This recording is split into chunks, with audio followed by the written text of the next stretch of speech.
सुप्रभात विद्यार्थियों, मैं आपका हिंदी शिक्षक अभिषेक भारती। बच्चों, आज हम लोग भारत की खोज में दक्षिण भारत के बारे में जानेंगे। तो आइए वीडियो को शुरू करें। दक्षिण भारत में मौर्य साम्राज्य के सिमटकर अंत हो जाने के 1000 साल से भी ज़्यादा समय तक बड़े बड़े राज्य फूले फले।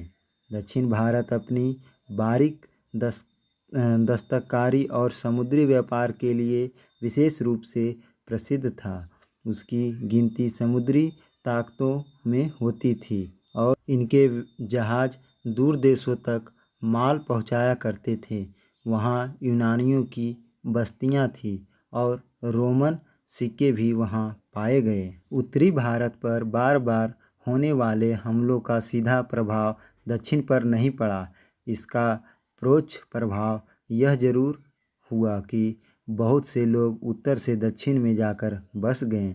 इन लोगों में राजगीर, शिल्पी और कारीगर भी शामिल थे। इस प्रकार दक्षिण पुरानी कलात्मक परंपरा का केंद्र बन गया और उत्तर उन नई धाराओं से अधिक प्रभावित हुआ जो आक्रमणकारी अपने साथ लाते थे। शांतिपूर्ण विकास और युद्ध के तरीके। बार बार हमलों और एक के बाद दूसरे साम्राज्य की स्थापना का जो संक्षिप्त ब्यौरा प्रस्तुत किया गया, उसके बीच देश में शांतिपूर्ण और व्यवस्थित शासन के लंबे दौर रहे हैं। मौर्य, कुषाण, गुप्त और दक्षिण में आंध्र, चालुक्य, राष्ट्रकूट के अलावा और भी राज्य ऐसे हैं जो 200-300 वर्षों तक कायम रहे। इनमें लगभग सभी राजवंश देसी थे। कुषाणों जैसे लोगों ने भी, जो उत्तरी सीमा पार से आए थे, जल्दी अपने आप को इस देश और उसकी सांस्कृतिक परंपरा के अनुरूप ढाल लिया। जब कभी दो राज्यों के बीच युद्ध या कोई आंतरिक राजनीतिक आंदोलन होता था तो आम जनता की जीवनचर्या में बहुत कम हस्तक्षेप किया जाता था। इस इतिहास के व्यापक सर्वेक्षण से इस बात का संकेत मिलता है कि यहाँ शांतिपूर्ण और व्यवस्थित जीवन के लंबे दौर यूरोप की तुलना में कहीं अधिक है। यह धारणा भ्रामक है कि अंग्रेजी राज ने पहली बार भारत में शांति और व्यवस्था कायम की। अलबत्ता यह सही है कि जब भारत में अंग्रेजी शासन कायम हुआ, उस समय देश अवनति की प्रकाष्ठा पर था। राजनीतिक और आर्थिक व्यवस्था टूट चुकी थी। वास्तव में यही कारण था कि वह राज्य यहाँ कायम हो सका। प्रगति बनाम सुरक्षा। भारत में जिस सभ्यता का निर्माण किया गया, उसका मूल आधार स्थिरता और सुरक्षा की भावना थी। इस दृष्टि से वह उन तमाम सभ्यताओं से कहीं अधिक सफल रही जिनका उदय पश्चिम में हुआ था। वर्ण व्यवस्था और संयुक्त परिवारों पर आधारित सामाजिक ढांचे ने इस उद्देश्य को पूरा करने में सहायता की।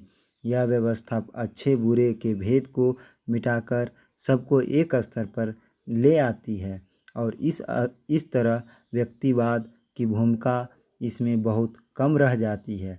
यह दिलचस्प बात है कि जहाँ भारतीय दर्शन अत्यधिक व्यक्तिवादी हैं और उसकी लगभग सारी चिंता व्यक्ति के विकास को लेकर है, वहाँ भारत का सामाजिक ढांचा सामुदायिक था और उसमें सामाजिक और सामुदायिक रीति रिवाजों का कड़ाई से पालन करना पड़ता था।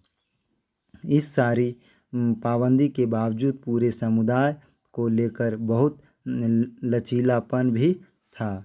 ऐसा कोई कानून या सामाजिक नियम नहीं था जिसे रीति रिवाज से बदला न जा सके। यह भी संभव था कि नए समुदाय अपने अलग अलग रीति रिवाजों, विश्वासों और जीवन व्यवहार को बनाए रखकर बड़े सामाजिक संगठन के अंग बने रहें। इसी लचीलेपन ने विदेशी तत्वों को आत्मसात करने में सहायता की। समन्वय केवल भारत में बाहर से आने वाले विभिन्न तत्वों के साथ नहीं किया गया, बल्कि व्यक्ति के बाहरी और भीतरी जीवन तथा मनुष्य और प्रकृति के बीच की समन्वय करने का प्रयास दिखाई पड़ता है। इस सामान्य संस्कृति पृष्ठभूमि ने भारत का निर्माण किया और इस पर विविधता के बावजूद एकता की मुहर लगाई। राजनीतिक ढांचे के मूल में स्वशासी ग्राम व्यवस्था थी। राजा आते जाते रहे पर यह व्यवस्था नींव की तरह कायम रही। बाहर से आने वाले नए लोग इस ढांचे में सिर्फ सतही हलचल पैदा कर पाते थे। राज सत्ता चाहे देखने में कितना निरंकुश लगती हो, रीति रिवाजों और वैधानिक बंधनों से कुछ इस तरह नियंत्रित रहती थी कि कोई शासक ग्राम समुदाय के सामान्य और विशेषाधिकारों में आसानी से दखल नहीं दे सकता था। इन प्रचलित अधिकारों के तहत समुदाय और व्यक्तित्व दोनों की स्वतंत्रता एक हद तक सुरक्षित रहती थी। ऐसा लगता है कि ऐसे हर तत्व ने जो बाहर से भारत में आया और जिसे भारत ने जज्ब कर लिया, भारत को कुछ दिया और उससे बहुत कुछ लिया। जहाँ वह अलग थलग रहा वहाँ वह अंततः नष्ट हो गया और कभी कभी इस प्रक्रिया में उसने खुद को या भारत को नुकसान पहुँचाया। बच्चों, वीडियो देखने के लिए धन्यवाद।